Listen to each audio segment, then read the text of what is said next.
Et tout le monde le sait. Tout le monde le voit. On me dit que même les aveugles s'en rendent compte. Mais je voudrais vous dire que je suis particulièrement heureux de vous retrouver et surtout de noter la mise en place effective des structures du RHDP.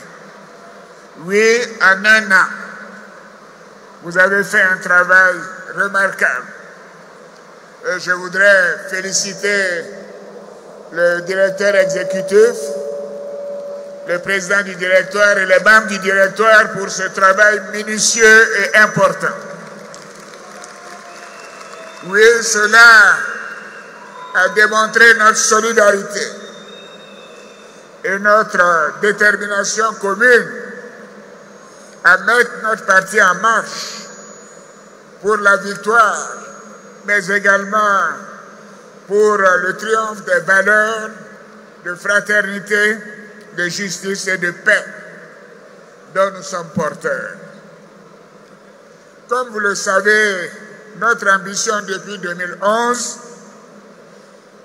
a été d'améliorer les conditions de vie de nos concitoyens et de consolider la paix et la cohésion dans notre pays.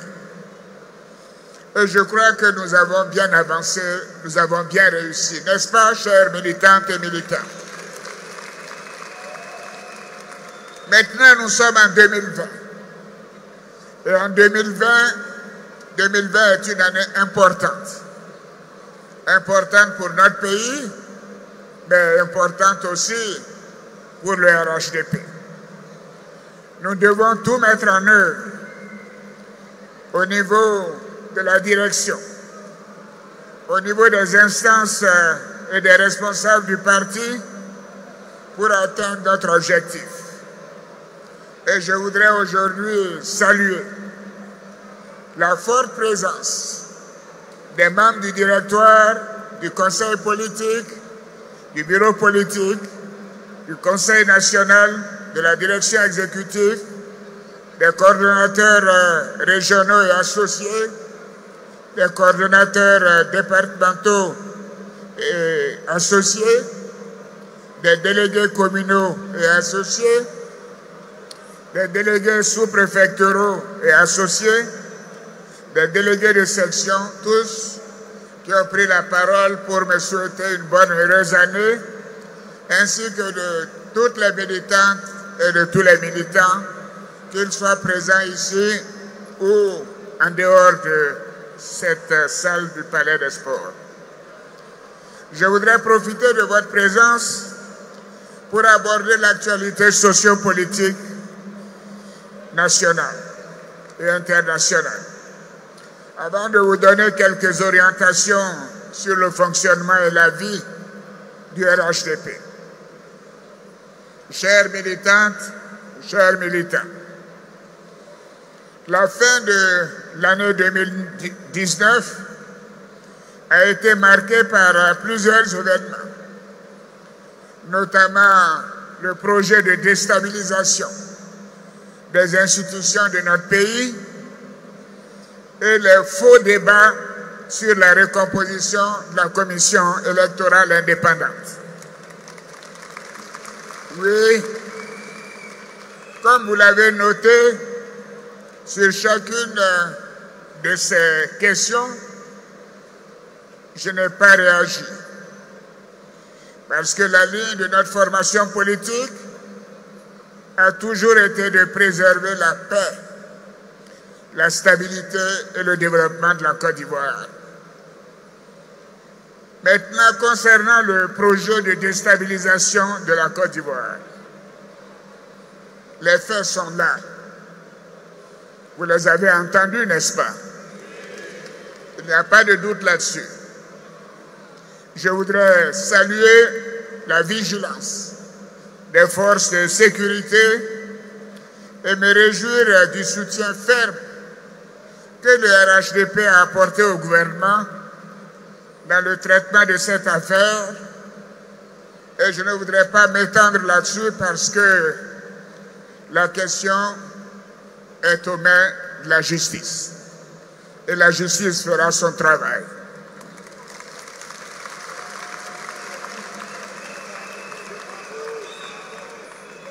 Maintenant, s'agissant de la commission électorale indépendante, vous savez que la recomposition a été faite conformément aux recommandations de la Cour africaine des droits de l'homme et des peuples, et le RHDP a pris une part active au dialogue initié par le gouvernement, comme d'ailleurs au départ tous les partis politiques. Et je voudrais rappeler ici que plusieurs réunions ont eu lieu sur ce sujet, en session plénière comme en comité restreint, sous la présidence du Premier ministre Amadou Gon Coulibaly, que je voudrais féliciter pour sa patience et la bonne tenue des discussions. Oui, ces rencontres ont rassemblé les principales formations politiques et organisations de la société civile, et cela a permis d'aboutir à la commission électorale d'aujourd'hui, qui est un instrument important pour la démocratie dans notre pays. Et cela a été reconnu par tous, toutes les institutions internationales. Chères sœurs, chers frères, après la mise en place de la commission électorale indépendante, j'ai instruit le Premier ministre d'entamer la seconde phase du dialogue politique avec les partis politiques et la société civile pour actualiser les modalités d'organisation des élections générales telles que prévues par le Code électoral. Donc il s'agit pour nous de créer les conditions de l'organisation d'élections transparentes, apaisées et ouvertes à tous, comme d'ailleurs cela a été en 2015. Moi, je suis un peu surpris. Tout a bien marché en 2015, n'est-ce pas? J'ai été élu, je ne sais plus, à plus de 80%. Mais aujourd'hui, on dit rien ne va. Mais c'est les mêmes Ivoiriens qui vont voter, non? Alors donc, je ne sais pas quel est le problème des uns et des autres. Peut-être qu'ils ont peur d'aller aux élections. Je pense qu'il doit y avoir quelque chose comme ça. Voyant la force du RHDP, mais ils ne savent pas quoi faire. Ils ne peuvent pas dire dès aujourd'hui on ne va pas aux élections, mais ils disent on attend que le président Ouattara décide s'il va être candidat ou pas avant de décider. Alors moi aussi je dis je les attends. Je les attends. On a tout notre temps. Parce que nous sommes le plus grand parti de Côte d'Ivoire. Nous sommes le seul parti qui couvre l'ensemble du territoire national. Notre victoire est certaine par la grâce de Dieu. Voilà, je voulais vous dire que, bien évidemment, ces discussions sont en cours et les propositions seront faites ou ont été faites au Premier ministre. Et j'espère que le code électoral modifié sera disponible dès ce mois de février. Parce que voyez-vous, nous sommes à 8 mois des élections. Nous sommes à 8 mois des élections. On ne peut pas passer son temps à faire des réunions. Moi, je suis fier de vous parce que vous êtes tous les jours sur le terrain. Vous allez voir les militants. Vous les aidez à obtenir leurs papiers. Mais les autres sont là, ils sont assis dans leur salon. Ils vont se réunir de temps en temps ici et là. Et puis ils disent, ah oui, ça va pas, ça va pas. Ça va pas pour eux, mais ça va pour les Ivoiriens. Ça va pour les Ivoiriens. Et la Côte d'Ivoire va bien. J'ai eu l'occasion de le dire. Ma fierté était grande à Londres. Londres, ce n'est pas Paris. Les gens diront, oui, à Paris, on a beaucoup d'amis. Mais à Londres, la Côte d'Ivoire a été plébiscitée pour ses performances économiques et sociales. Le fait que c'est un pays qui est géré comme nul autre pays n'a été géré en Afrique sur une si longue période, pendant 8 ans, sans interruption. Sans interruption, ce pays a été bien géré. 8 années. Faites-moi confiance, ça va continuer. Ça va continuer. Alors, vous vous souvenez, pendant la campagne, j'ai passé la campagne, j'ai fait tous les départements de Côte d'Ivoire. Et qu'est-ce que je disais? Je disais, donnez-moi 5 ans pour transformer la Côte d'Ivoire.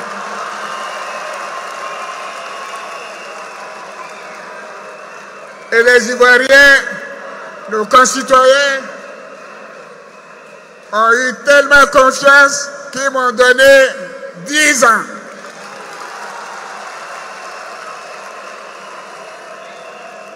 Ils m'ont donné 10 ans. Alors, voyez-vous, moi, je ne suis pas inquiet. Je connais nos compatriotes. Le président Oufoué disait que quand un avion a pris sa croisière et qu'il est en vol, on ne change pas de commandant de bord. On ne change pas de commandant de bord. Alors donc je suis certain que les Ivoiriens donneront au RHDP 10 autres années. 10 autres années. J'en suis persuadé.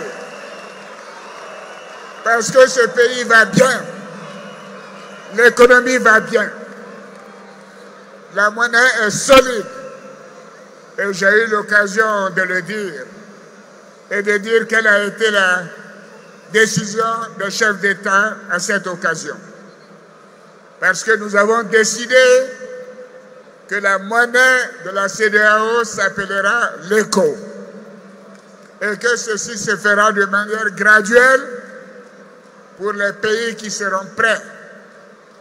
Moi, je demande à tous les 15 pays de la CEDEAO d'être prêts cette année. Tous les 15. Mais si les 15 ne sont pas prêts, ceux qui sont prêts mettront l'ECO en place en 2020.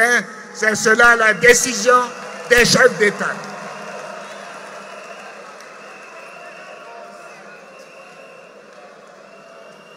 Chers frères, chères sœurs,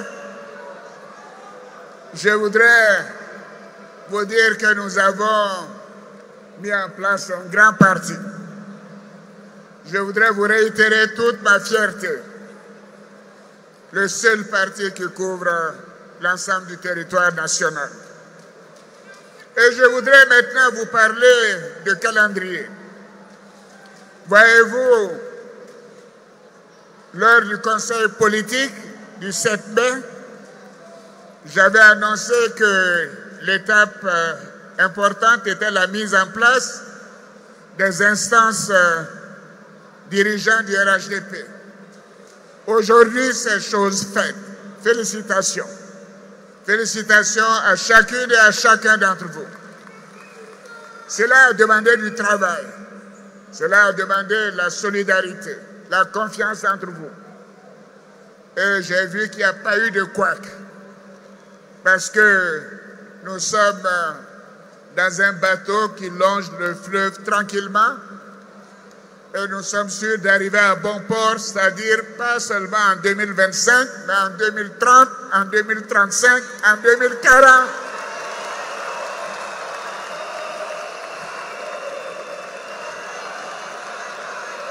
Je suis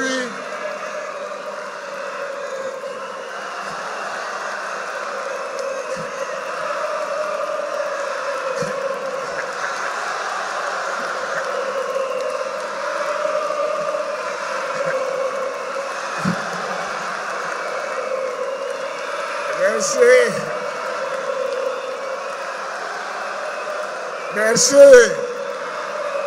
Alors, voyez-vous,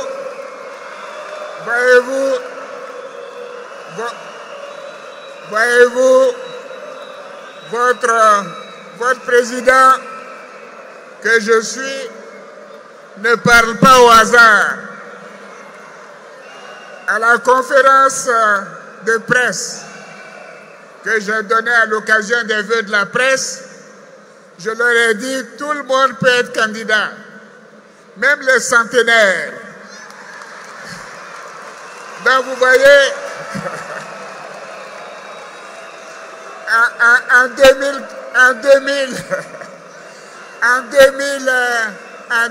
2040, je ne serai pas centenaire. Alors donc, vous pouvez me voir, je serai là avec vous. Par la grâce de Dieu, nous serons ensemble.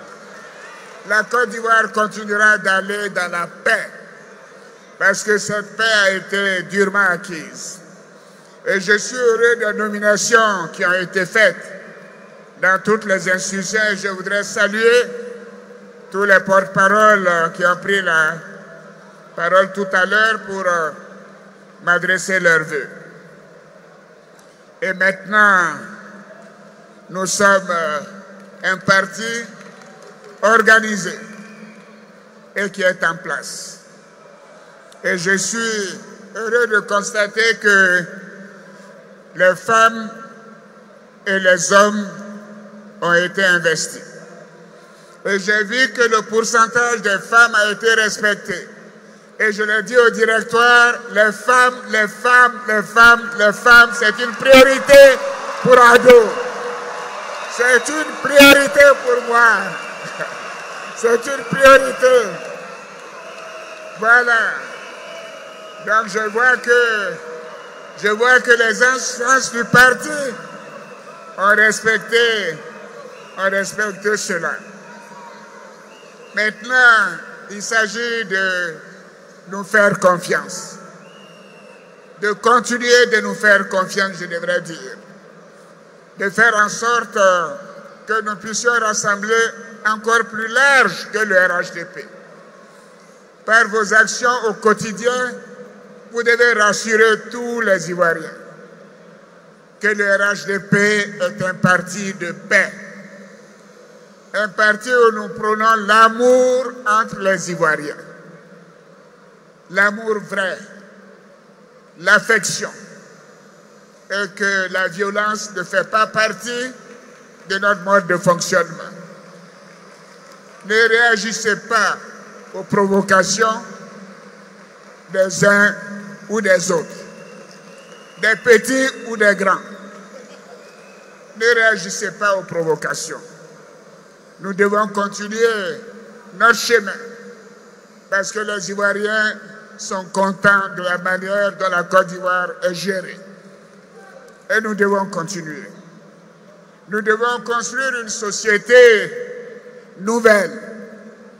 Comme je l'ai dit, avec un Ivoirien nouveau, qui a le sens de la responsabilité, du don de soi, et qui est prêt à tout sacrifice dans l'intérêt national.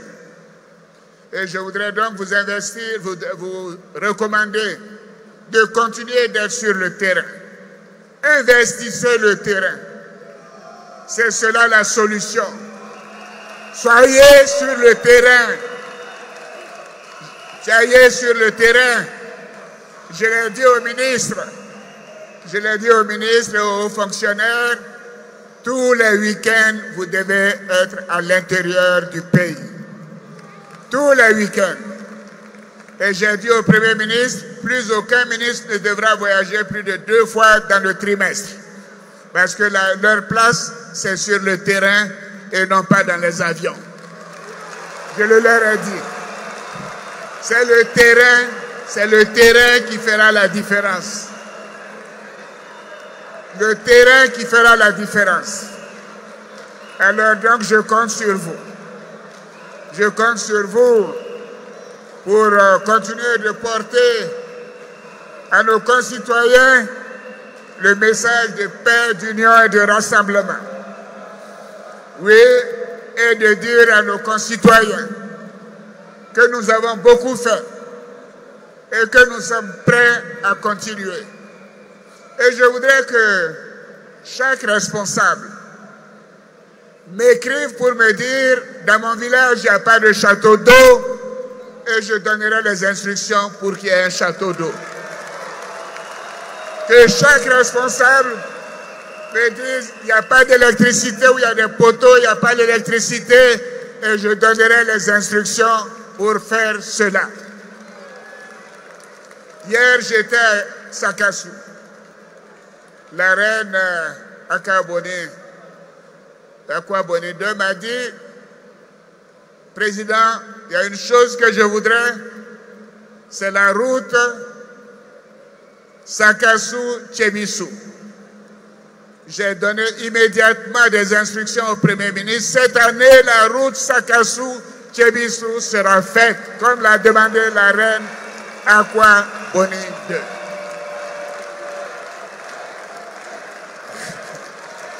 Elle m'a dit, il nous faut un château d'eau plus grand pour desservir toute la région.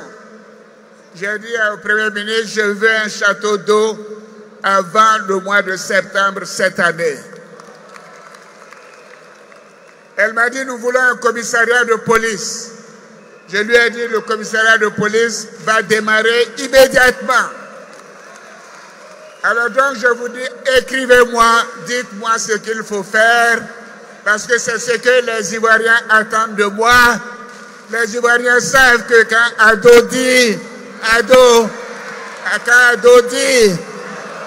voilà, écrivez-moi et dites-le-moi, et nous allons le faire. Nous avons beaucoup fait.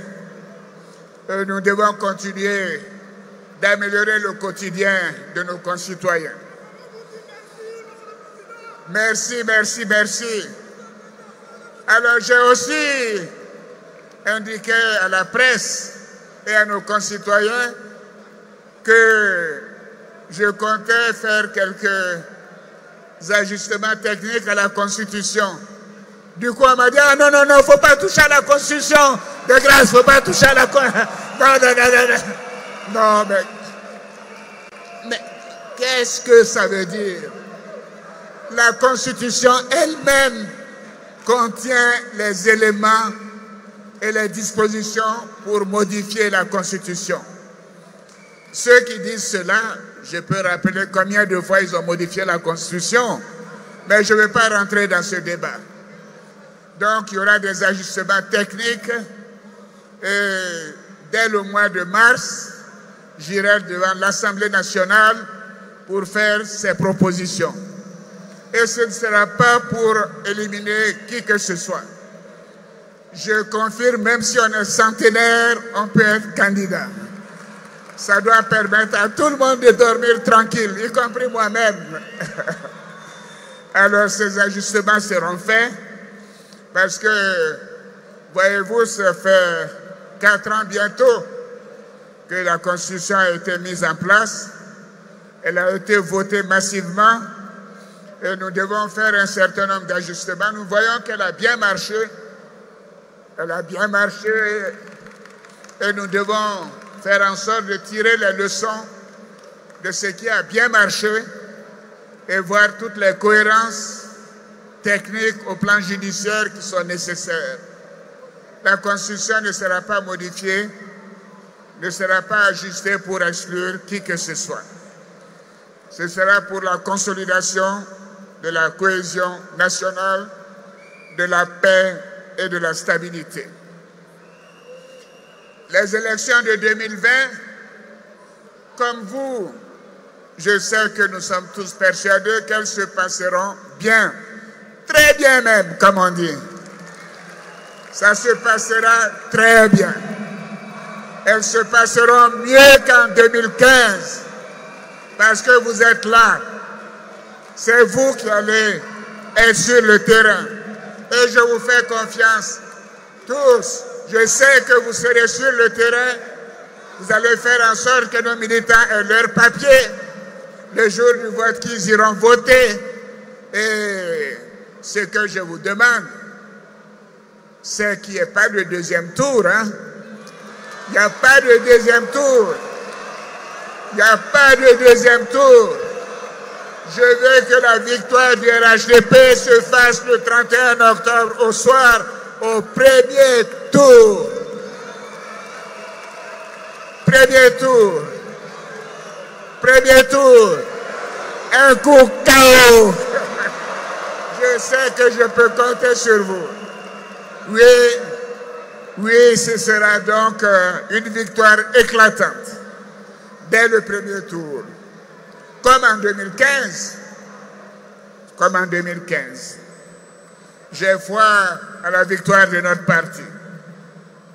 Mais comment peut-on imaginer qu'un parti qui a 153 députés sur 255,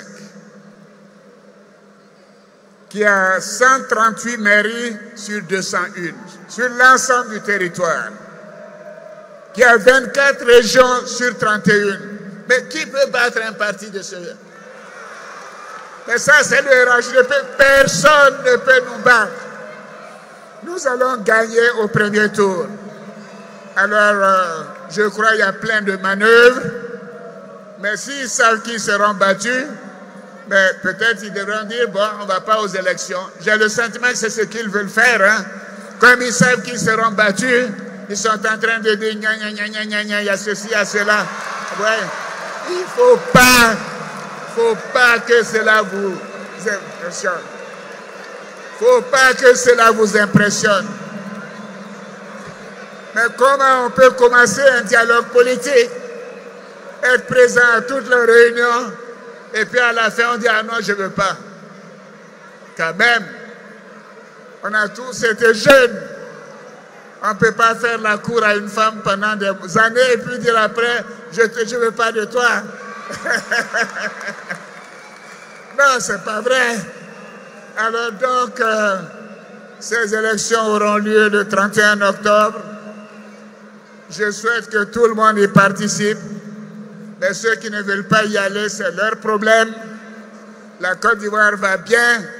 Le RHDP va gagner au premier tour un coup KO. Un coup KO et je compte sur vous. Mais je demande à tous les élus et les responsables du parti de faire le travail de base qui est la nécessité d'établir les documents d'état civil et les cartes d'identité. Oui, pour que nos militants puissent être enrôlés. Parce que j'ai regardé les statistiques concernant le recensement électoral. Le nombre d'électeurs par rapport à la population. Et les taux sont très faibles dans certains départements. Alors à cet égard, je voudrais féliciter le Kabadougou. Le Kabadougou, c'est le Kabadougou a le taux le plus élevé. 50% de la population est enrôlée dans le Kabadougou. 50%. Oui, voilà. Djané, bravo. Bravo, Djané. Bravo à toi, bravo. Bravo. Voilà, le Kabadougou a le taux le plus élevé. Donc, je demande à tous les maires de faire comme Adja Djané, de faire enrôler les gens dans leur département, dans leur mairie. Je ne citerai pas les mauvais élèves. Hein. Il y en a qui ont moins de 15%. Moins de 15%. Ceci n'est pas normal. Alors, tous ceux qui ont 15%, je vous demande au moins de doubler et d'aller au moins à 30%. Et ceux qui ont 20-25%, je vous demande d'aller jusqu'à 40-50% d'enrôlement sur les listes électorales. Pourquoi je vous dis tout ça? Ce sont mes orientations. Merci. Merci les jeunes. Alors, voyez-vous, les élections ont lieu le 31 octobre, samedi 31 octobre. Et nous savons qu'il y aura un seul tour parce qu'on est sûr que le RHDP va gagner. Alors donc, il faut préparer maintenant les choses. Je vais réunir le conseil politique dans le courant de ce mois de février pour arrêter la date de la désignation du candidat du RHDP à la date qui sera retenue par le conseil politique. Et je souhaite que cela se fasse le plus tôt possible. Et bien sûr, une fois que cette date sera arrêtée, nous allons, j'espère, faire un congrès pour désigner le candidat du RHDP le 31 octobre. Je crois que ceci est important. Mais c'est le conseil politique qui aura cette décision. Et je demande que dès le mois de février, le président du directoire et le directeur exécutif me proposent une date dans la deuxième quinzaine de février, car je dois voyager bientôt, pour que nous puissions nous retrouver et arrêter la date ou la période de la désignation du candidat du RHDP. Bon, certains pourront me dire c'est facile, comme certains veulent le faire jusqu'en juin. Mais nous, on peut aller en juillet. Mais on peut faire aussi avant. Ça dépendra, tout dépendra bien sûr du conseil politique. Donc je voudrais terminer en félicitant la direction exécutive, les membres de la direction exécutive. Je sais qu'ils se réunissent souvent. Je voudrais féliciter le directoire, son président et les membres du directoire.